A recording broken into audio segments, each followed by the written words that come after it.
I remember standing there in the kitchen, unable to move, while Corbett walked past me like I was a stranger. The house was quiet except for the sound of his footsteps going upstairs. For a long moment, I just stared at the front door, trying to understand how my marriage had fallen apart in a matter of minutes. Part of me wanted to argue back. I wanted to remind him of everything I had done for us over the years. I wanted to tell him that I wasn't the weak person he believed I was.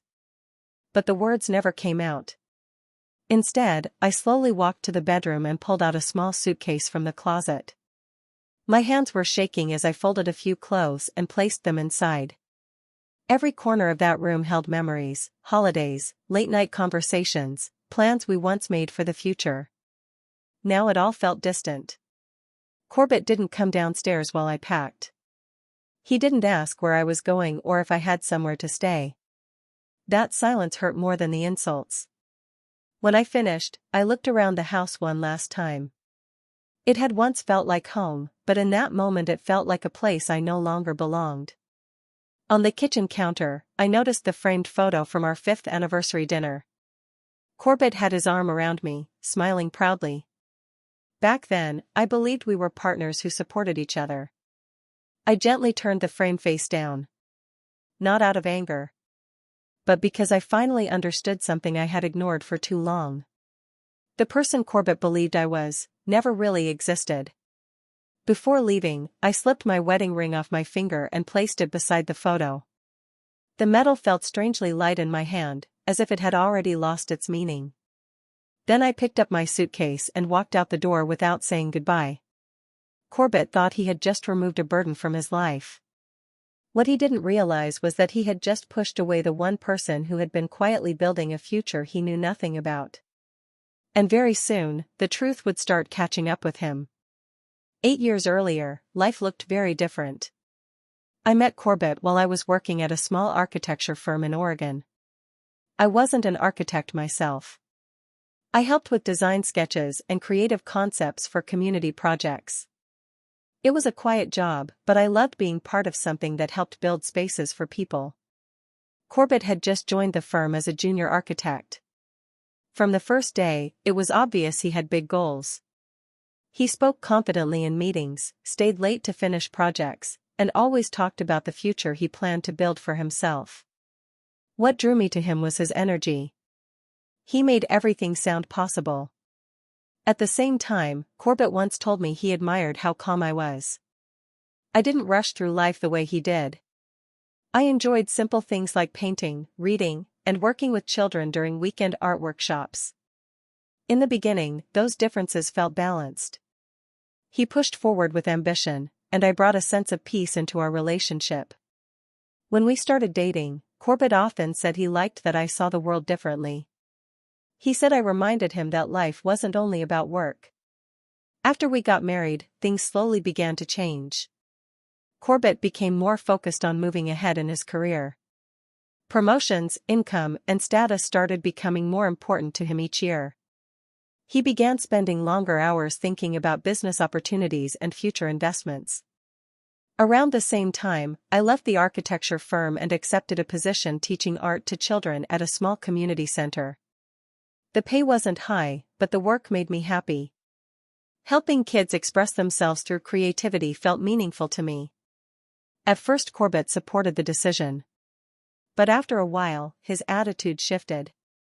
Sometimes he would make small remarks that sounded harmless on the surface but carried a different tone underneath. He started comparing careers, incomes, and achievements more often. I usually stayed quiet when those moments happened. I believed every relationship went through difficult phases, and patience could help solve most problems. What I didn't realize then was that Corbett had already begun viewing our lives through a completely different lens. To him, success had become the most important measure of a person's value. About 2 years before our marriage finally broke apart, Corbett decided to leave his stable job and start his own real estate investment company. At first, I supported him completely. Starting a business was a big step, and I knew it required courage and hard work.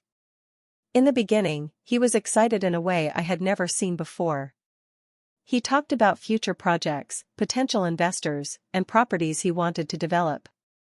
He spent hours planning and researching. I believed his determination would lead him to success.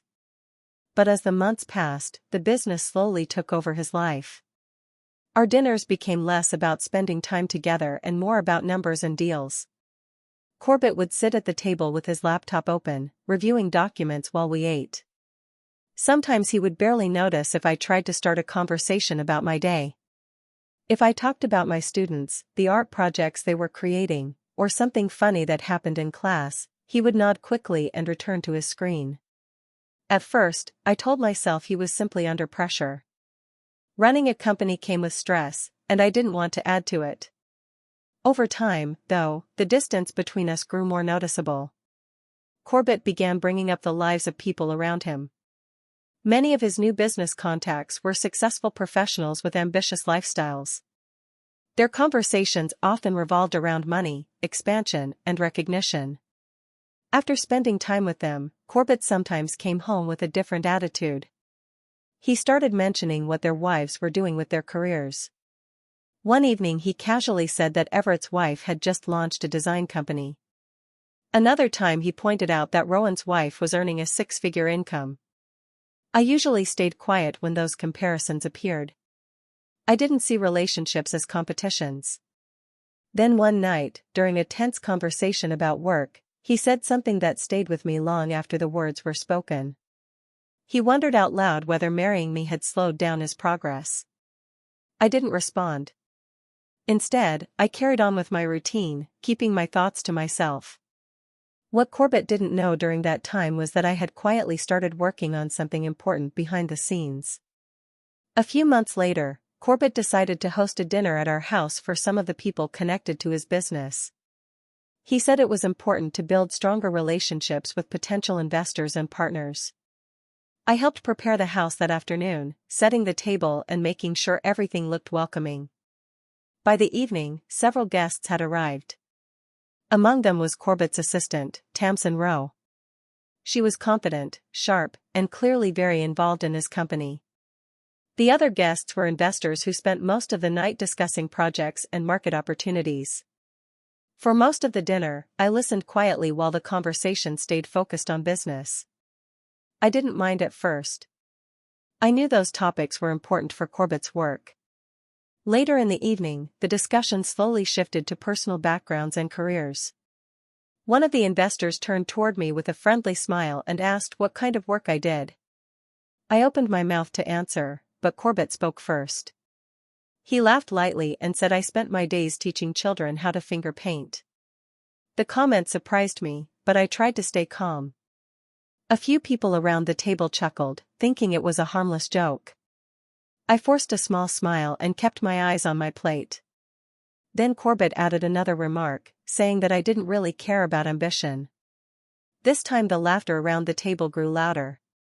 I felt the room suddenly become smaller. No one meant to be cruel, but the way Corbett described me made it sound like my work had no value at all. Tamsin looked down at her glass, avoiding eye contact. The investors quickly returned to their conversation, but the moment had already passed. I finished the rest of the evening quietly, helping clear the table and bringing out dessert. When the guests finally left, the house became silent again. The laughter from earlier still echoed in my mind. Standing there in the empty dining room, I understood something clearly for the first time. Corbett didn't simply misunderstand my choices. He saw my life as something that embarrassed him. After the door closed behind the last guest, the house became quiet. The dishes were still on the table, and the smell of dinner was still in the air. For a few minutes, Corbett walked around the kitchen checking his phone while I stood near the sink. I had been holding my thoughts in all evening, but I couldn't ignore them anymore. I calmly asked him why he spoke about me that way in front of his guests. I didn't raise my voice. I simply wanted to understand why he thought it was acceptable to make jokes about my work. Corbett looked at me with clear irritation, as if my question itself was a problem. Instead of apologizing, he became defensive. He said I was overreacting and that everyone knew he was joking. But his tone quickly changed. His frustration grew, and he began saying things that felt far more serious than a simple argument. He told me that I didn't contribute anything meaningful to our life together. According to him, I was comfortable letting him carry all the responsibility while I chose an easy path. I tried to explain that my work mattered to me, but he interrupted before I could finish. Then he said something that shifted the entire conversation. He suggested that if I wanted the marriage to continue, I needed to prove that I was capable of doing something important with my life. Otherwise, he said there was no reason for things to stay the way they were. The words were direct and cold, almost like a business decision rather than a discussion between two people who once cared deeply about each other. I didn't argue further. Instead, I simply looked at him and listened. What Corbett didn't know was that during the past several months, I had been working quietly on something significant. I had planned to tell him about it on a special day because I believed it would make him proud. But standing there in the kitchen, hearing the way he spoke about me, my plans changed. I realized something important in that moment. There was no need to rush the truth. If Corbett believed I had no value, then I would allow him to keep that belief for a little while longer. About 2 years earlier, something unexpected happened that changed the direction of my life. After my grandmother passed away, I received a letter from her lawyer informing me that she had left me a piece of land in Northern California. It wasn't a house or a large estate, just a quiet stretch of property that had been in her family for decades. At first, I didn't think much about it. Many relatives believed the land had very little value. It was far from the city and had never been developed. Some people even suggested I sell it quickly and move on. But something about the place made me curious. I started researching the property records and the surrounding area. During that process, I discovered information that surprised me. The land included mineral rights that had never been explored. After speaking with a few professionals, I learned that energy companies were becoming interested in that region because of resources located underground. That discovery led me to contact a small legal firm that specialized in land agreements. I wanted to understand my options before making any decisions. The lawyers explained the process and helped me review possible contracts. Over the following months, I spent many evenings studying documents, learning about negotiations, and asking questions whenever something was unclear. It wasn't easy at first. Business terms and legal language were unfamiliar to me, but I stayed patient and continued learning step by step. Eventually, several companies expressed interest in leasing the rights to explore the property. With the guidance of the legal team, I carefully reviewed each proposal and worked through the details. The process took time, but it slowly moved toward a final agreement that could change my financial future. Throughout all of this, I kept the situation private. I didn't mention it during conversations at home because I wanted to be certain everything was finalized first. My plan was simple. I hoped to reveal the news on a meaningful day for both of us, believing it would be something Corbett could celebrate with me. However, after everything that happened that night at the dinner table, I began to see the situation differently. The surprise I once imagined sharing suddenly felt like something I should keep to myself. About a week after the dinner party, tension in the house became heavier than usual. Corbett had been spending long hours on the phone with investors and business partners. His mood was worse every day. One evening he walked into the house looking frustrated and exhausted. He dropped his briefcase on the table and began pacing across the living room. I could tell something had gone wrong at work. At first I tried to give him space, but the silence between us had already grown uncomfortable. When I asked if everything was all right, he responded with irritation. He explained that several deals connected to his company were falling apart. Some investors were backing away, and a project he expected to succeed had suddenly become uncertain. The pressure was clearly weighing on him.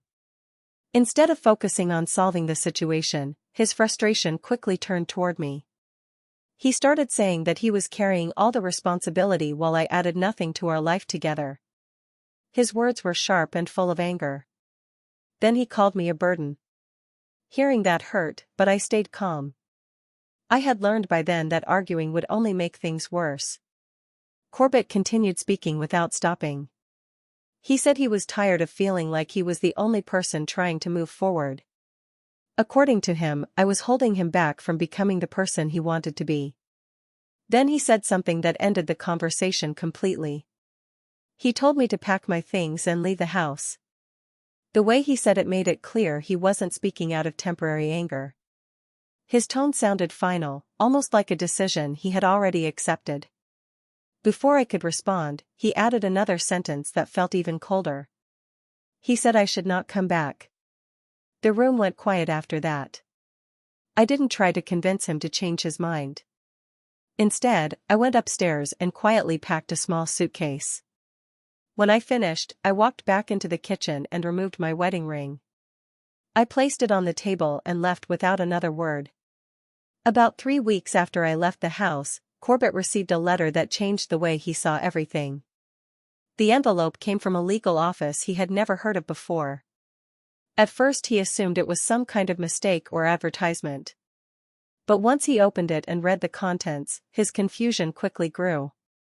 The letter asked him to confirm that he had no ownership or financial claim connected to a newly registered company under my name. The document also mentioned a finalized agreement related to mineral rights connected to property in Northern California. Corbett didn't understand what he was reading. According to the paperwork, the company had just completed a major lease agreement with an energy corporation. The contract allowed the company to explore and develop the resources located beneath the land. The numbers listed in the document were far larger than anything he expected. Still unsure, Corbett contacted the law firm directly. He wanted to know why his name appeared in their records and what connection he had to the situation. During the call, the lawyer calmly explained the details. The land I inherited had become the center of a large agreement. With the help of legal advisors, I had established a company to manage the property rights and negotiate contracts. The agreement had recently been finalized, turning the land into a valuable business asset. When Corbett asked about the company's value, the answer left him silent. The lawyer explained that the current lease and projected development had already placed the company's value above $18 million. For a moment, Corbett couldn't process what he had just heard. The woman he had dismissed and pushed out of his life had quietly built something far more significant than he ever imagined. Then another detail became clear to him. Because he had forced the separation before the agreement was completed, he had no legal connection to the company or the deal. Everything belonged to me alone. For the first time, the full weight of his decision began to settle in. After learning the truth from the law firm, Corbett spent the rest of the day in complete shock. The information kept repeating in his mind. He had always believed he understood everything happening around him, yet he had known nothing about the work I had been doing. As the reality settled in, his confidence slowly turned into panic. That evening he tried to call me. The phone rang, but I didn't answer. A few minutes later he tried again, hoping I would pick up the second time. When there was still no response, he sent a message asking if we could talk. The following day he called again. When that didn't work, he sent more messages explaining that there had been a misunderstanding and that he wanted to clear things up. Over the next several days he continued trying to reach me. His messages grew longer and more urgent. He said he wanted to explain everything and hoped we could meet in person. Eventually, after many missed calls, I finally answered. For a moment neither of us spoke. The silence on the line felt very different from the quiet we once shared at home. Corbett was the first to speak. His voice sounded softer than I had ever heard it before. He said he had made a mistake and admitted that he had let stress from his work affect the way he treated me. He tried to explain that he hadn't truly meant the things he said during our arguments. According to him, the pressure from his struggling company had clouded his judgment. I listened without interrupting. While he spoke, I noticed something about the situation that felt unfamiliar. The anger and sadness I once felt had faded. In their place was a calm distance. When Corbett finished talking, he waited for a response. It was clear he hoped things could return to the way they once were. But the truth was simple. Some things change permanently after trust is broken. In that moment, Corbett finally understood that he hadn't just lost an argument or a difficult phase in our marriage. He had lost someone who had once stood beside him without hesitation. 6 months passed, and the consequences of Corbett's choices became impossible to ignore. His company, which he had once built up with so much energy and confidence, started to crumble. Deals he had relied on fell through one by one, and investors began pulling out. Offices that were once bustling grew quiet, and the stress that had always fueled him now turned into panic.